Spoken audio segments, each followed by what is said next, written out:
The boiling water hit my skin at 180 degrees. I know because the doctor told me later when she was counting the nerve endings that died on impact. But what killed something inside me wasn't the burn. It was watching her smile as she poured. Welcome to Stories by Jason. If you're settled in and ready for a good story, hit that subscribe button and tell me in the comments where you're watching from.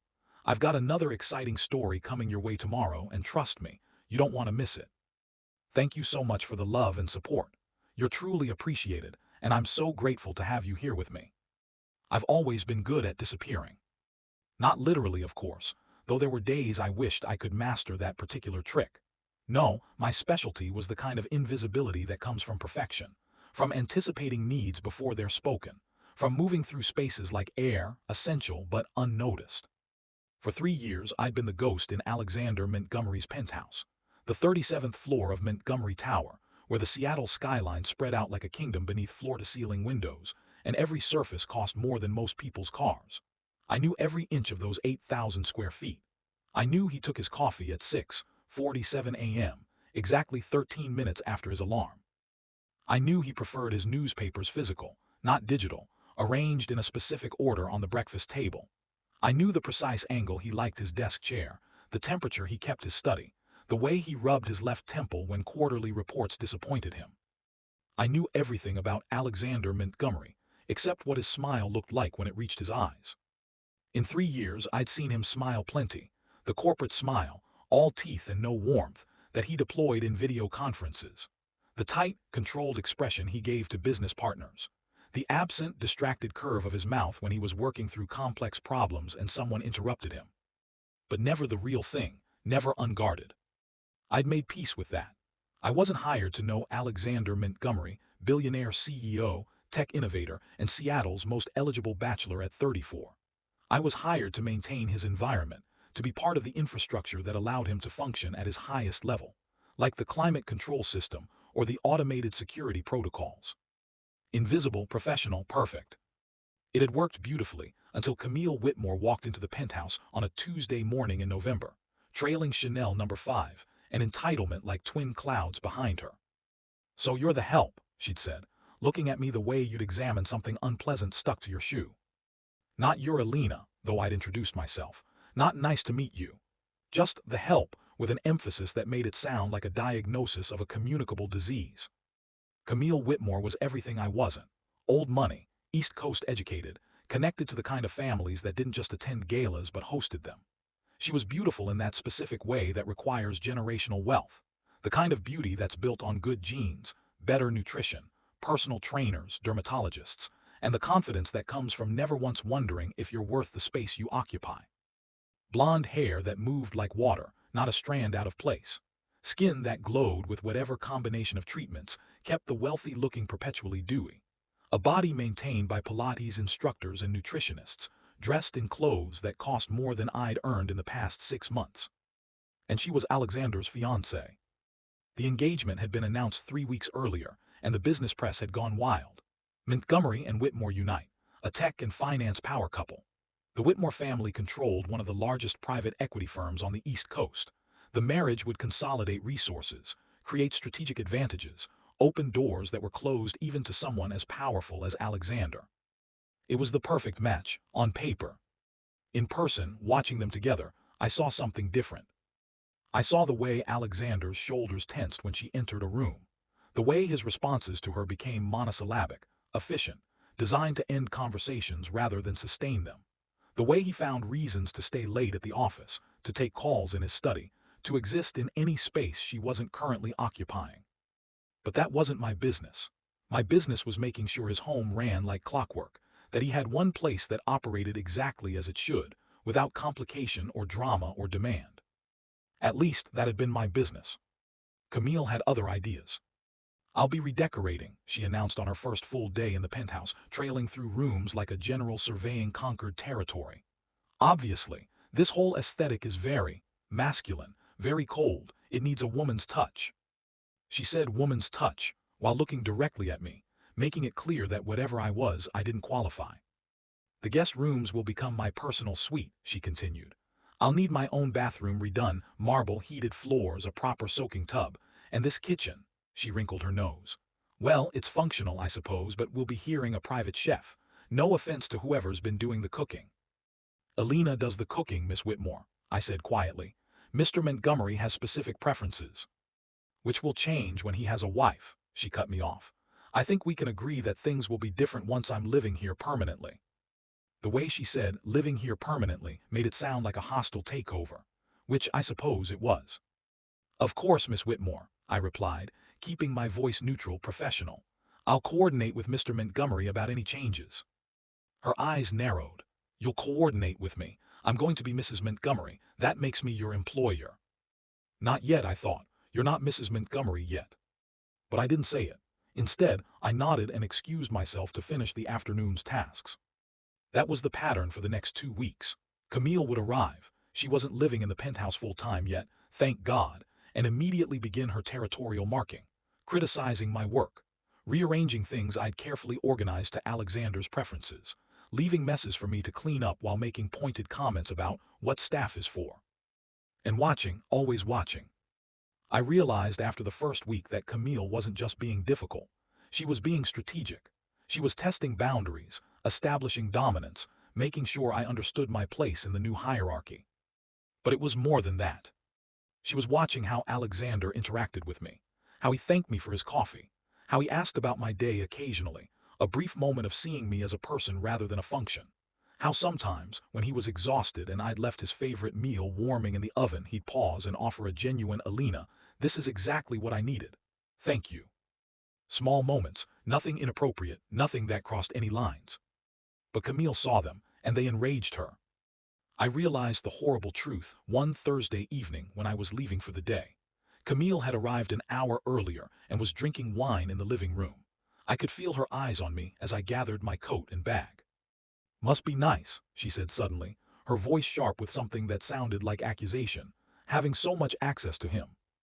I turned confused. "I'm sorry, Miss Whitmore." "Access?"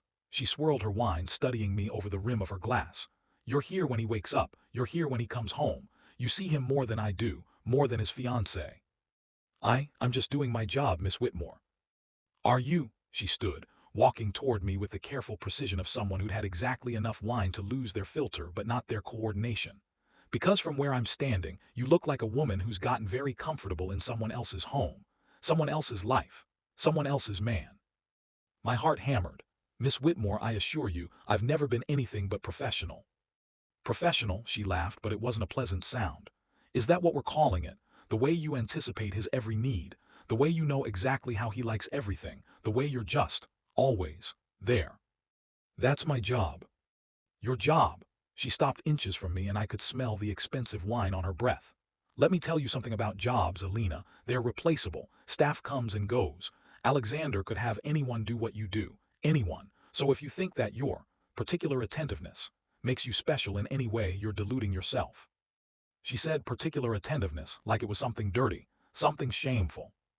"The only reason you're still here," she continued, her voice dropping to something quiet and dangerous, "is because I haven't decided whether you're a problem yet, but I'm watching you. And if I see even a hint of anything inappropriate, anything that crosses a line, you'll be gone so fast you won't have time to pack your things. Do we understand each other?" I stood there, frozen, my professional mask cracking under the weight of her hostility. "Do we understand each other?" "Yes, Miss Whitmore." "Good." She stepped back, her face transforming into a pleasant smile like she just flipped a switch. "Have a lovely evening, Elena." I left the penthouse shaking. That night, lying in my small apartment in Capitol Hill, 800 square feet that I'd made cozy with second-hand furniture and plants I actually kept alive, I considered quitting. 3 years of perfect service. 3 years of building a reputation, of earning a salary that had allowed me to send money home to my mother in Arizona, to finally pay off my student loans, to save for the first time in my adult life. But more than that, 3 years of purpose, of being excellent at something, of creating order and comfort and peace for someone who carried the weight of a multi-billion-dollar company on his shoulders. I was good at my job, better than good. I'd made myself indispensable. Except Camille was right about one thing: no one is truly indispensable. I almost quit that night. Almost drafted a resignation letter, professional and brief, giving appropriate notice. But something stopped me. Pride, maybe, or stubbornness. The same quality that had got me through college on scholarships while working 3 jobs. The same determination that had pulled me out of a childhood where making it seemed like a fantasy reserved for other people. I wouldn't let Camille Whitmore chase me out of a job I'd earned, a job I was damn good at. So I stayed. And 2 weeks later, on a gray Wednesday afternoon, Camille made sure I regretted that decision. The thing about Wednesdays is that they have no personality. Mondays are notorious, Fridays are celebrated, but Wednesdays are just there, the anonymous middle of the week, unremarkable and forgettable. Which is probably why Camille chose a Wednesday. It started like any other afternoon. Alexander was in back-to-back meetings. I could hear the low murmur of his voice from the study, punctuated by long pauses where he was presumably listening to whoever was on the video conference. Camille had arrived at 2, letting herself in with the key Alexander had given her, immediately making her presence known by rearranging the living room throw pillows I'd carefully arranged that morning. "Elena," she called out, her voice carrying that particular tone that made my name sound like a summons. "I'm having some people over this evening. Nothing major, just a few friends. We'll need refreshments." This was new. Camille hadn't hosted anything at the penthouse yet. Most of her socializing happened at restaurants, clubs, places where being seen was part of the point. "Of course, Miss Whitmore," I replied. "What time should I have everything ready?" 6 o'clock, and Elena," she paused, examining her manicure. "Let's make it nice. These are important people. I'd hate for anything to be substandard." The implication hung in the air like smoke. I spent the next 3 hours preparing. Canapés with smoked salmon and cream cheese, miniature caprese skewers, prosciutto-wrapped dates, cheese board with 3 types of imported cheese, accompaniments arranged artfully, fresh fruit cut and arranged, and tea, a selection of premium loose-leaf teas in the antique silver service that Alexander's grandmother had given him. I was proud of the spread. It looked like something from a catering company, but better, because it had the personal touch that only comes from someone who actually cares about the details. Camille inspected it at 5:45, running her finger along the counter like she was checking for dust. "Adequate," she said finally, then glancing at me, "You'll serve, of course. I'll need you to handle the tea service specifically. Some of my guests are particular." "Of course, Miss Whitmore." Her guests arrived promptly at 6, 3 women who looked like they'd stepped out of a luxury fashion editorial. All blonde or strategically highlighted. All wearing clothes that whispered expense rather than shouting it. All regarding me with the same casual dismissal Camille had perfected. They settled in the living room, and I began the tea service. This was something I'd done hundreds of times. The antique silver service was heavy, ornate, beautiful, teapot, cream pitcher, sugar bowl and tongs all arranged on a matching tray. I'd boiled the water to exactly 200 degrees for the black tea Camille had requested, steeped it for precisely 4 minutes, strained it carefully. Everything was perfect. I lifted the tray, feeling the familiar weight distribute across my palms, and began walking toward the living room. I didn't see Camille stand up, didn't register her moving until she was directly in my path, ostensibly reaching for something on the side table. "Oh, Elena, while you're here," she started to say. And then her hand shot out, fast, purposeful, and grabbed the handle of the teapot. What happened next occurred in the space between heartbeats.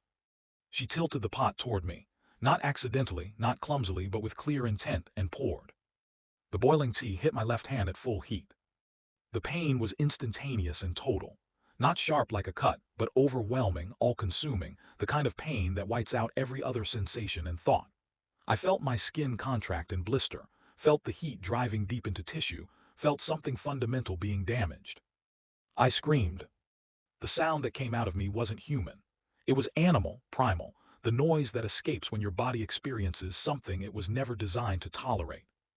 The tray fell from my hands, no longer hands, just sources of unimaginable agony, and hit the marble floor with a crash that seemed to shake the entire penthouse. $20,000 of antique china exploded across the floor. The teapot, cream pitcher, sugar bowl, 6 cups and saucers, all of it shattering into glittering fragments. Tea spread across the white marble like a stain, like blood, dark and accusatory. "Oh my God," Camille shrieked, jumping back. "Oh my God, you dropped it, you clumsy, you dropped the whole service." But I wasn't hearing her. I was folding around my hand, cradling it against my chest, making sounds I didn't recognize as coming from my own throat. The pain was evolving, growing. spreading from my hand up my arm like it was following my blood vessels, mapping my nervous system with fire. What the hell happened? Alexander's voice cut through the chaos like a blade. I looked up through tears. I hadn't realized I was crying and saw him standing in the doorway of his study, his face transformed by an expression I'd never seen before. Rage, pure undiluted rage. She dropped the tea service, Camille said, her voice pitched to caring to performing. I was just asking her a question and she lost her grip and... She's burned. Alexander crossed the room in 4 strides, his attention laser-focused on me. Elena, let me see.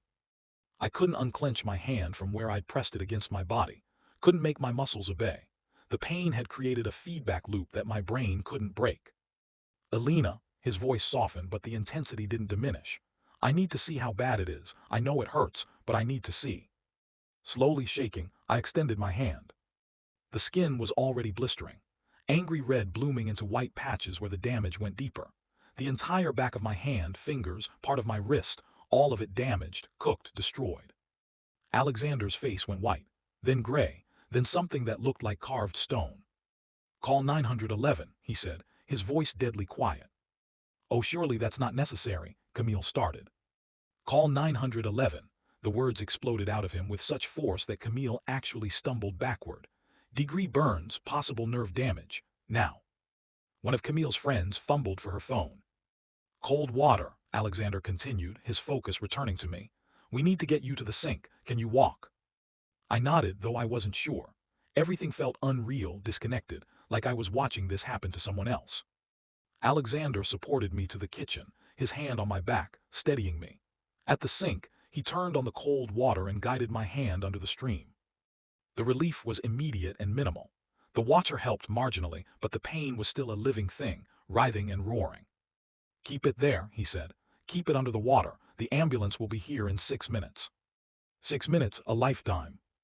I'm so sorry, I heard myself saying, the words automatic programmed.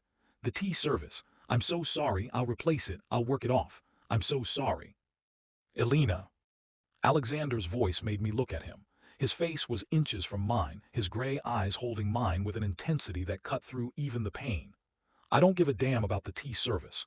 Do you understand me? I don't care about the china. I care that you're hurt. But it was your grandmother's. It was things, just things. His jaw clenched. You're a person, there's no comparison. Behind us, I heard Camille talking to her friends in low, urgent tones. Heard words like clumsy and unfortunate and liability. And I heard something else, a slight crack in her voice, nervousness. Alexander heard it too. I watched his attention shift, his gaze moving from my hand to somewhere over my shoulder, and something changed in his expression. Camille, he said, not turning around, come here. Alex, darling, I should really give my friend some privacy. Come here. It wasn't a request.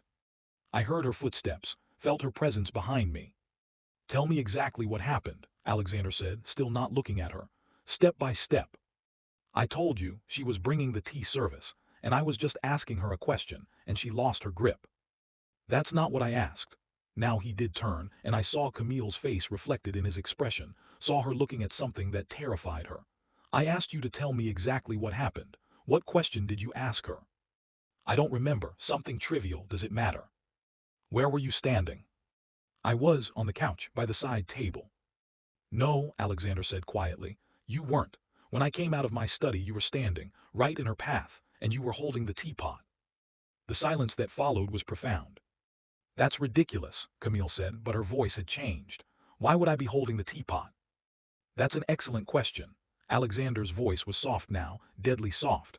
Why would you be holding the teapot, Camille? I wasn't. I saw you. Each word was precise, surgical. I saw you standing there with the teapot in your hand. I saw Elena's hand already blistering. I saw the pattern of the burn. He looked back at my hand under the water, which is consistent with liquid being poured, not splashed. You're being paranoid. Am I? He turned fully to face her now, and I saw Camille take an involuntary step backward. Because what I'm seeing is a woman who's been hostile to my employee for weeks. A woman who's made it her mission to make Elena feel unwelcome in this home. A woman who just coincidentally happened to be standing in the exact position to cause maximum damage, and who immediately started controlling the narrative before anyone could process what actually happened. Alexander, you're upsetting yourself over an accident. Did you do this on purpose? The question hung in the air like a guillotine blade. Did you deliberately burn her? I've never seen someone's face dismantle itself the way Camille's did in that moment. It happened in stages. First, the performance of shock, her mouth opening, eyes widening, hand flying to her chest in a gesture that was probably effective at country club board meetings. But then, as she processed what Alexander was actually asking, as she read the absolute conviction in his expression, the performance cracked. The shock became calculation. The innocence became something cornered and dangerous. You're seriously suggesting, she said, her voice rising, that I would deliberately harm someone, that I would assault your maid. Are you hearing yourself? Answer the question. I don't have to answer anything. This is insane. You're accusing me of what exactly? Attacking the help. Over what? Jealousy, she laughed, but it sounded wrong. You think I'm threatened by her? The way she said her. Like I was a thing, not a person standing 3 feet away with my hands still under running water, still crying from pain. I think, Alexander said, his voice dropping to something that made the temperature in the room plummet, that you've spent weeks making Elena feel unwelcome. I think you've made your hostility toward her very clear. I think you see her as a threat for reasons I don't fully understand and don't particularly care about. And I think. He stopped, took a breath. When he continued, his voice was perfectly controlled, which somehow made it more terrifying. I think you just committed assault and battery, in my home, against someone under my protection. Your protection, Camille's voice climbed higher. She's your employee, Alexander. She's paid to be here. That's not protection, that's a transaction. Get out. The words were quiet, final. What? Get out of my home. Now you and your friends leave. Camille stared at him like he'd spoken in a foreign language. You're throwing me out, over this, over an accident involving the maid. It wasn't an accident, and her name is Elena. Oh, for God's sake, Camille turned to her friends, who'd been watching this unfold with the kind of horrified fascination usually reserved for car crashes. Can you believe this? He's literally choosing the help over me. His fiancée. None of them moved. None of them said anything. They just looked at her with expressions that suggested they were rapidly recalculating their association with her. Alexander, Camille turned back, and now I heard something new in her voice. Fear. You're upset. You're worried about her. I understand, but you're not thinking clearly. We can discuss this after she's been taken care of. There's nothing to discuss. Yes, there is. She moved toward him, reaching out. We're engaged. We're supposed to get married in 6 months. You can't throw that away over. Over what? Alexander's voice cut like a razor. Over you deliberately harming another human being. Over you showing me exactly who you are when you think you can get away with something. Over you treating someone I respect and value like they're disposable. She is disposable. Camille's composure finally shattered completely. That's what you're not getting. She's staff. She can be replaced. There are thousands of women who would kill for her job, who would do it better, who would know their place and not. Not what? Alexander asked softly. Not make me coffee the way I like it. Not keep this home running perfectly. Not treat me with kindness and professionalism every single day for 3 years. Not be a decent human being. Not make you look at her the way you're looking at her right now. The words exploded out of Camille like a confession, like something she'd been holding back for weeks and couldn't contain anymore. The silence that followed felt like the air pressure had dropped.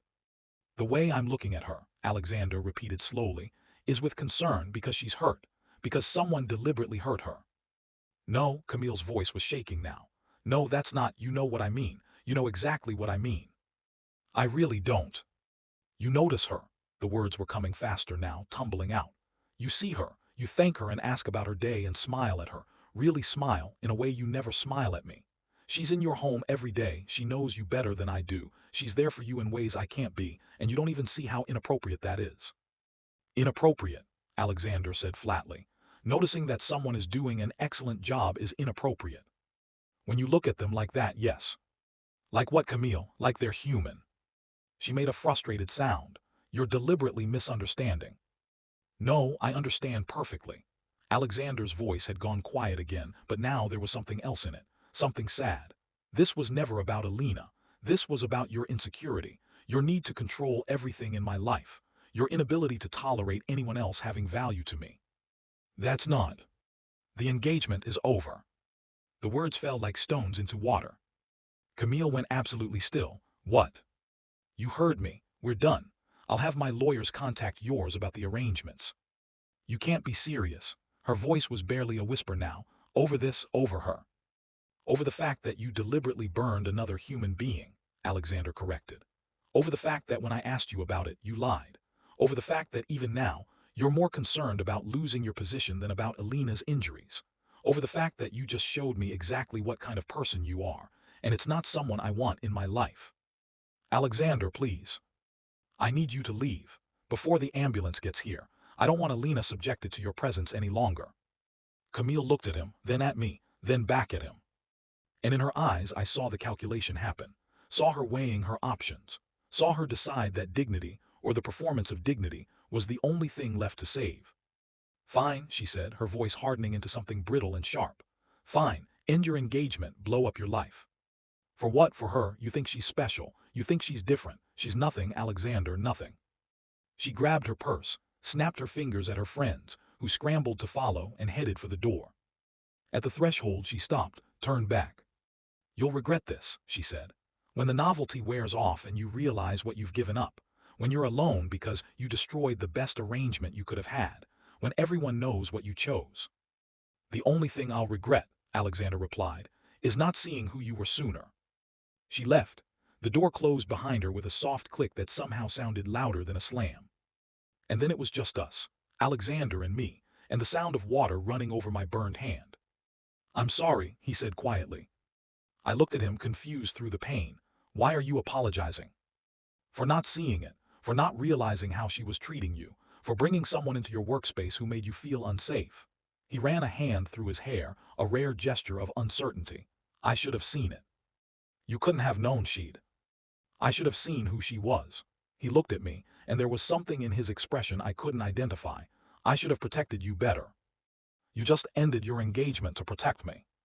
That wasn't protection, that was basic human decency. The engagement, he stopped, shook his head. That's a longer conversation for when you're not in agony. How's the pain? Honestly, I think my brain is starting to shut it out. Everything feels kind of distant. That's probably shock. He checked his watch. Ambulance should be here any minute. I don't have insurance that covers. I'll take care of it. Mr. Montgomery. Alexander, he looked at me.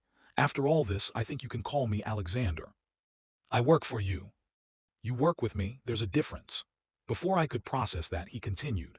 And regardless of how we define our professional relationship, you were injured in my home. I'm covering all medical expenses. That's not up for debate. The intercom buzzed, the ambulance. The next hour was a blur of efficient medical care. Paramedics examining my hand, their expressions carefully neutral in that way that told me the damage was worse than they wanted to say out loud. The ride to the hospital, with Alexander insisting on coming along despite my protests. The emergency room, where a burn specialist who looked 12 years old gently removed the blistering skin while I tried not to scream. Second-degree burns across most of the affected area, she said, cleaning the wound with something that hurt almost as badly as the initial injury. Degree in these spots here. You're lucky. Another few seconds of contact and we'd be talking about permanent nerve damage. Lucky, right?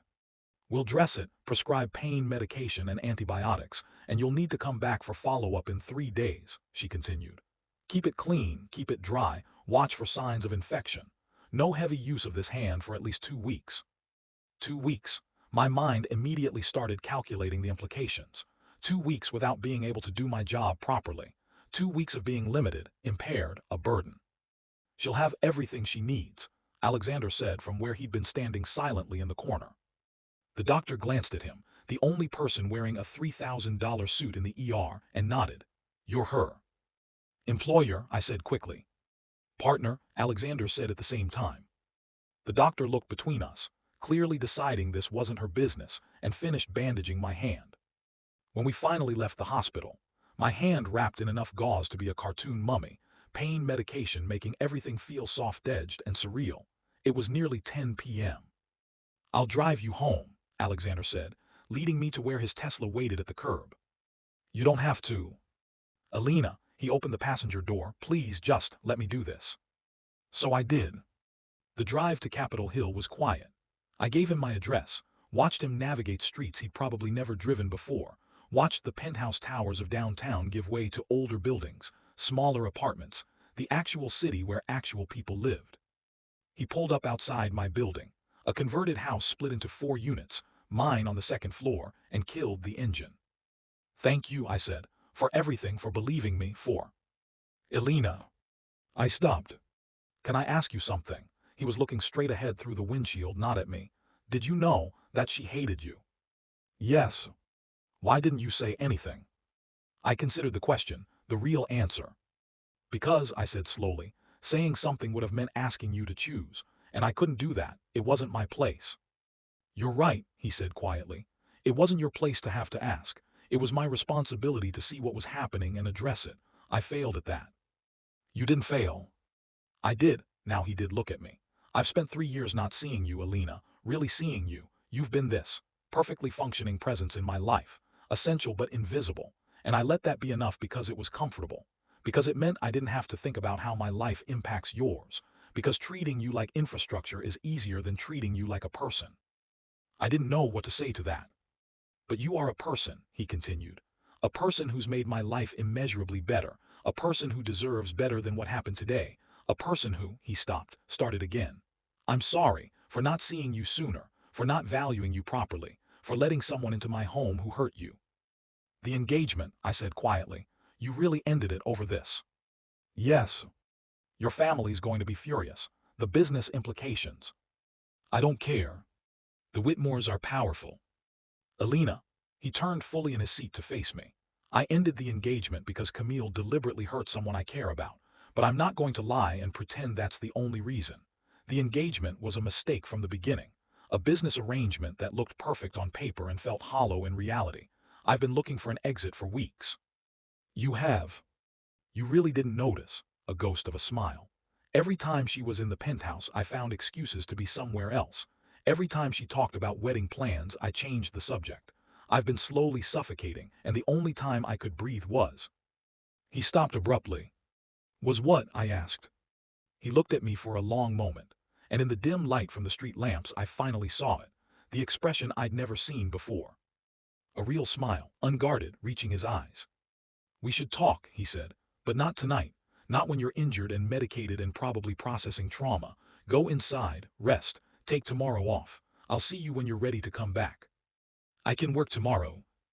Elena, doctor's orders, no heavy use of that hand. I can manage. Please, the word was soft. Let me take care of you just this once. Let me do this right. I looked at him, really looked at him, and saw something I'd been carefully not seeing for 3 years. Okay, I whispered. Okay, he smiled again. Go, before I say something I shouldn't say tonight. I got out of the car, my hand throbbing despite the medication, my head spinning with everything that had happened, everything that had changed. At the door to my building, I turned back. He was still there, watching, making sure I got inside safely. I waved with my good hand. He waved back. And I went inside, knowing that everything had shifted, that the invisible woman had been seen, that tomorrow and every day after would be different. I just didn't know how different. Not yet. I didn't sleep that night. Partly because my hand was screaming despite the industrial-strength pain medication. Partly because every time I closed my eyes, I felt the boiling tea hitting my skin again, heard that sound I'd made, that animal sound of pure agony. But mostly because I kept replaying everything that had happened after. Alexander's face, his voice, the way he'd looked at me in the car. The only time I could breathe was... He hadn't finished that sentence, but I knew how it ended. I knew because I'd felt it too. Those small moments when it was just us in the early morning, when he'd thank me for his coffee and our hands would nearly touch as I passed him the cup. When he'd work late in his study, and I'd leave dinner warming for him, and he'd find me before I left just to say thank you, really thank you. When he'd catch me arranging flowers in the living room and pause in his doorway, watching with an expression I'd told myself was just appreciation of a job well done. But it wasn't appreciation. It was the same thing I'd been carefully, methodically, professionally not feeling for 3 years. My phone buzzed at 3 a.m. A text from an unknown number. This is Alexander. I got your number from your employment file. Sorry if that's invasive. Just wanted to make sure you're okay. How's the pain? I stared at the message for a full minute before responding. Manageable, can't sleep though. Hand keeps reminding me it exists. The response was immediate. Same, different reason. Can I call you? My heart did something complicated in my chest. Okay. The phone rang 3 seconds later. Hi, his voice said, and it was different than I'd ever heard it. Softer, more uncertain, more human. Hi, I replied. I've been thinking, he said, about what I almost said in the car, about what I should have said, about what I need to say but didn't want to say when you were injured and in shock and probably not able to fully process anything. I'm still injured, I pointed out, still probably in shock. True, but you're also awake at 3 a.m. and you answered my call, so I'm taking that as permission to be honest. I waited, my heart hammering. The reason I could breathe, he said quietly, was when I came home and you were there. Not because you'd made dinner or kept things perfect, though you did, but because you were you. Because for just a few minutes a day I got to exist as a person instead of a CEO or a brand or a strategic asset. Because you saw me, really saw me. Not what I could do for you or what I was worth or what alliances I could forge. Just me. I couldn't breathe. I noticed when you started wearing your hair down on Fridays, he continued. I noticed that you hummed while you arranged flowers. I noticed that you read mystery novels on your lunch break, always with a bookmark because you never bent the pages. I noticed that you made my favorite meal on days when quarterly reports were due because you knew I'd be stressed. I noticed everything, Elena. And I told myself it was fine, it was appropriate, it was just being a good employer who values good employees. But, Alexander, I'm not done, please let me say this. He took a breath. The engagement to Camille was the biggest mistake I've made in years. Everyone told me it made sense. Perfect match, strategic alliance, family approval. And I went along with it because I've spent my whole life making logical decisions, optimal choices, smart moves. But it wasn't smart. It was cowardice.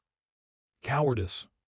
Because getting engaged to someone I didn't love meant I didn't have to confront the fact that I was developing feelings for someone I couldn't have. Someone who worked for me. Someone who deserved better than to be put in an impossible position. The room felt like it was spinning, but I wasn't sure if that was the pain medication or what he was saying. You're telling me this now because I need you to understand that what happened today wasn't just about ending a bad engagement. It was about choosing honesty, about choosing to be the kind of person who protects people they care about choosing you, Elena, if you want to be chosen. Silence stretched between us across the phone line. This is insane, I finally said. You're my employer, I'm your housekeeper. There are power dynamics and professional boundaries and all true, which is why I'm not asking for anything right now. I'm just being honest about how I feel. What you do with that information is entirely up to you. What I do with it. You could quit tomorrow. I give you excellent references, 6-month severance, anything you need. You could stay on exactly as you have been and I'd never mention this conversation again. You could, he paused. Or you could let me take you to dinner, as equals. No employer-employee dynamics. Just two people who have spent 3 years orbiting each other and who might want to see what happens when they finally meet in the middle. My burned hand throbbed, reminding me it existed, reminding me of everything that had led to this moment. You ended an engagement for me, I said quietly. No, he corrected. I ended an engagement because Camille showed me exactly who she was, but I'm not going to pretend you weren't part of the equation. I'm not going to pretend that I haven't spent weeks resenting the engagement because it meant I couldn't be honest about how I felt. I'm not going to pretend anymore, Elena. I'm done pretending. I closed my eyes, letting his words wash over me. I need time, I said, to process, to heal, to figure out what I want separate from what just happened tonight. Of course. And we need to figure out the employment thing. Because I'm not quitting, I love my job, but I also can't, we can't. We'll figure it out, he said softly. Whatever you need, whatever makes you comfortable, we'll figure it out together. Together. If you want that, if you want me. No pressure, no expectations, just possibility. I sat there in my small apartment, my hand wrapped in bandages. My entire life shifted off its axis, and felt something unfold in my chest. Not attraction. I'd felt that for 3 years, carefully filed away and ignored. Not gratitude, though I was grateful for everything he'd done today. No, what I felt was recognition. The sense that I'd been holding my breath for 3 years, and someone had just given me permission to exhale. Ask me again, I said. About dinner, when my hand heals, when we've had time to figure out the logistics, when we're both sure this isn't just adrenaline or guilt or proximity. I'll ask you every day until then, if you want. I smiled despite everything. Once is fine.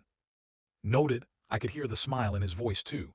Get some sleep, Elena. I'll check in tomorrow. Good night, Alexander. Good night. He hung up. I sat there holding my phone, staring at nothing, feeling everything. The next 2 weeks were surreal. Alexander kept his word. He didn't push, didn't pressure, didn't cross lines, but he was there, present in a way he'd never been before. He hired a temporary assistant to help me with tasks I couldn't do one-handed. Not a replacement, he made that very clear, but support. A woman named Maria who was competent and kind, and who raised her eyebrows significantly when she saw how Alexander looked at me when he thought I wasn't watching. He checked in constantly, text messages asking about my pain levels, phone calls to make sure I was taking my antibiotics, deliveries of meals to my apartment because you can't cook one-handed and I'm not letting you survive on takeout. He redecorated, without asking Camille's permission or input, not that she had any right to either anymore. He had her proposed changes canceled and actually asked me what I thought would make the penthouse better. "You live here more than I do," he said when I protested. "You should have a say in what it looks like." We settled into a new rhythm, one where I was still his housekeeper, still did my job, still maintained the penthouse to the exacting standards I'd set for myself, but where the invisibility was gone, where he saw me, where I let myself be seen. And slowly, carefully, we talked. About his childhood as the heir to expectations he'd never asked for. About my mother working 3 jobs to keep us afloat after my father left. About the pressure of always performing perfection. About the fear of being seen as less than, as not enough, as disposable. We found common ground in unexpected places. Both of us were people who'd learned to survive by being excellent, by being needed, by making ourselves indispensable because being indispensable meant being safe. "But that's not real safety," Alexander said one evening, 2 weeks after the burning, when we were sitting in his study, and I was changing the dressing on my hand. "Real safety is being seen at your worst and not being abandoned, being vulnerable and having someone stay." "Is that what you want?" I asked. "Someone who stays?" "I want someone who sees me and stays anyway. Someone who knows exactly who I am, flaws, failures, fears, and chooses me anyway." He looked at me as he said it, and I understood. "I see you," I said quietly. "I've always seen you." "I know," he smiled. "It's one of the things that terrified me." 3 weeks after the incident, my hand was healed enough that the bandages came off. The burn had left a scar, a silvery mark across the back of my hand that the doctor said would fade but never fully disappear. "Evidence," Alexander said when he saw it, his finger tracing the edge of the scar so gently I barely felt it, "of surviving something terrible. I could have it removed, laser treatment or—" "Don't," he looked up at me. "Not for my sake. If you want it gone for you, that's your choice. But don't erase it because you think it's ugly or shameful. It's neither. It's proof that you're strong." That night he asked me to dinner.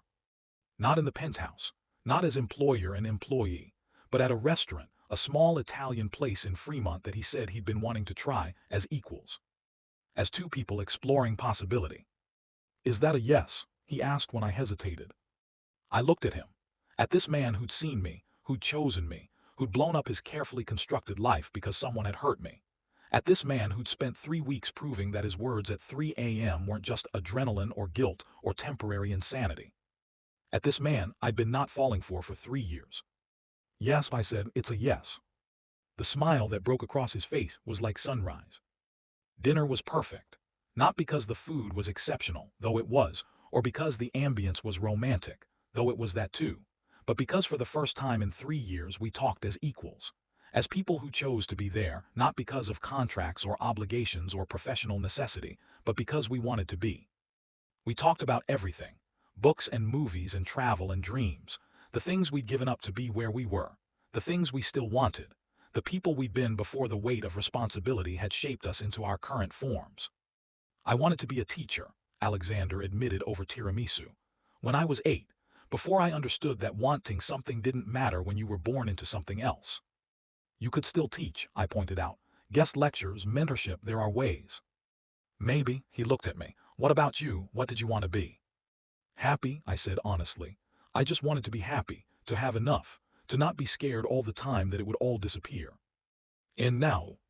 "Now," I considered. "Now I want the same thing, but I'm starting to believe it's possible." He reached across the table and took my hand, the scarred one, held it gently, carefully, like it was something precious.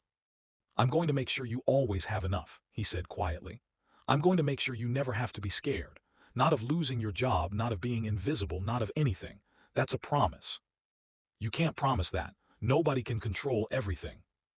I can promise I'll try, that I'll use every resource, every ounce of privilege and power I have to make sure you're safe, protected, valued. He squeezed my hand gently. That's what love is, Elena. Not the grand gestures or the perfect moments. It's the choice to show up every day and make sure the person you care about knows they matter. Love. He'd said it so casually, so naturally, like it was a fact rather than a confession. That's what this is, I asked, my voice barely above a whisper. Love. For me, yes, he met my eyes. I think it's been love for a while. I was just too stupid and scared and bound by convention to admit it, but I'm done with that. I'm done pretending. I'm done performing. I love you, Elena. If that's too much too soon, if that scares you off, I understand. But I needed to say it. I needed you to know. I sat there, looking at this man who'd ended an engagement for me, who'd protected me, who'd spent 3 weeks proving his words with actions, who was offering me not just possibility but certainty. And I realized that the girl who'd survived by being invisible had been seen. Not just noticed, not just acknowledged. Seen, valued, loved. I love you too, I said, and felt the words reshape reality. I think I've loved you since the first time you thanked me for your coffee and actually made eye contact. Since the first time you asked about my day and waited for a real answer. Since the first time you saw me as a person instead of a function. His smile was incandescent. So what happens now? I asked. I still work for you. There are still power dynamics and... Then I'll resign. I blinked. What? From the company. I'll step back. Put someone else in charge. I've been thinking about it anyway, about whether I want to spend the rest of my life in boardrooms and quarterly reports. Maybe it's time for something different. Alexander, you can't quit your company for me. Why not? He leaned forward. Why can't I choose you over a job? Why can't I prioritize my actual happiness over what I'm supposed to want? Why can't I make the same kind of choice I'm asking you to make? Because I stopped, realized I didn't have a good answer. Because it's too much, too big a gesture. It's not a gesture, it's a choice. The choice to build a life I actually want to live, with you, if you want that too. I do want that, but I don't want you to sacrifice. Elena, he stood up, came around the table, knelt beside my chair. Nothing I give up to be with you is a sacrifice. It's a liberation. Do you understand? You've been trapped in the role of being invisible. I've been trapped in the role of being Alexander Montgomery, CEO, heir, strategic asset. What if we both just stopped? What if we just chose each other and figured the rest out as we went? I looked at him, this powerful, brilliant man on his knees beside my chair in a small Italian restaurant, and felt something click into place. Okay, I said. Okay. Okay, let's stop performing, let's choose each other, let's figure it out. He kissed me then, soft and careful and full of promise. And I kissed him back, tasting tiramisu and possibility and the beginning of something real. Epilogue.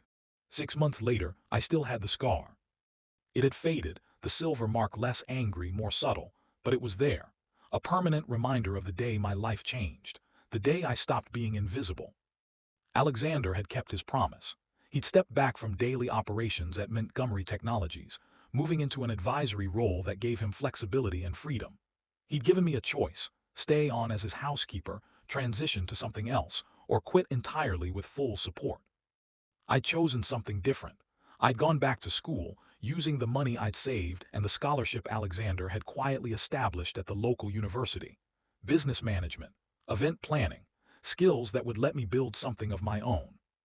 But I still came to the penthouse 3 days a week, not as the housekeeper. Maria had taken that role permanently, but as the woman who lived there, who'd moved in slowly, carefully, making sure each step felt right, who transformed the guest room into a home office, who'd added plants and color and life to spaces that had been austere and cold, who'd made it a home instead of just a showpiece. We were planning our own engagement, not a business arrangement or a strategic alliance, but a choice, a promise, a commitment to building a life together that was real, not performed. Sometimes, when Alexander was working late and I was studying in the living room, I'd look at my hand, at the scar that proved I'd survived, that proved someone had chosen me, that proved love wasn't about perfection or invisibility or performing acceptable roles. Love was about being seen at your worst and having someone stay. Love was about choosing each other, every day, even when it didn't make sense on paper. Love was about the burn healing, but the memory of being protected lasting forever. And every time I looked at that scar, I smiled. Because I'd been invisible for 3 years. But I'd never be invisible again. What would you have done in Elena's position? Would you have stayed silent when Camille made you feel small? Would you have spoken up, risking everything you'd built? Would you have believed that someone as powerful as Alexander could actually see you, really see you, and choose you over wealth, status, and convenience? This story reminds us that love isn't about grand gestures or perfect moments. It's about the choice someone makes when it costs them something. When protecting you means sacrificing what's comfortable. When choosing you means disrupting everything. Elena survived because Alexander chose to see the truth, because he valued her humanity over his reputation, because when it mattered most, he stood up and said, "Enough." But here's what really gets me. How many of us have felt invisible? How many of us have performed excellence while feeling disposable? How many of us have convinced ourselves that being needed is the same as being valued? If this story made you angry about the cruelty Elena faced, if it made you cheer when Alexander ended that engagement, if it gave you hope that sometimes people do the right thing even when it costs them, I need you to do something for me. Drop a like on this video. Let's show the algorithm that stories about dignity, about choosing people over power, about standing up for what's right, that these stories matter, that they deserve to be seen. Comment Justice SERVAD if you're glad Alexander chose Elena. Comment she deserved better if you wish someone had protected her sooner. Comment burn the system if you're tired of people being treated as disposable. Your comment helps this story reach someone who needs to hear it today. Someone who's feeling invisible right now. Someone who needs to know that their worth isn't determined by someone else's cruelty. Subscribe and hit that notification bell because I'm bringing you more stories like this. Stories about people who stood up when they could have stayed silent. About justice that actually happens. About the moments that change everything. This is just the beginning. Share this video with someone who needs to hear that being seen matters. That being chosen matters. That surviving something terrible doesn't make you broken, it makes you strong. We're building a community here. A community that refuses to let people be invisible. That celebrates when the powerful choose compassion over convenience. That believes in second chances and first choices and the courage it takes to say, "I see you, I value you, I choose you." You're not alone. If you've ever felt invisible, if you've ever been treated like you don't matter, if you've ever survived something that left a scar, you're not alone. We see you, we value you, you matter. Join us, like, comment, subscribe. Let's make sure these stories reach every person who needs to hear them. Because sometimes, the most radical thing you can do is choose someone the world says doesn't deserve choosing. And that's exactly what we're here for. Justice served, every time together.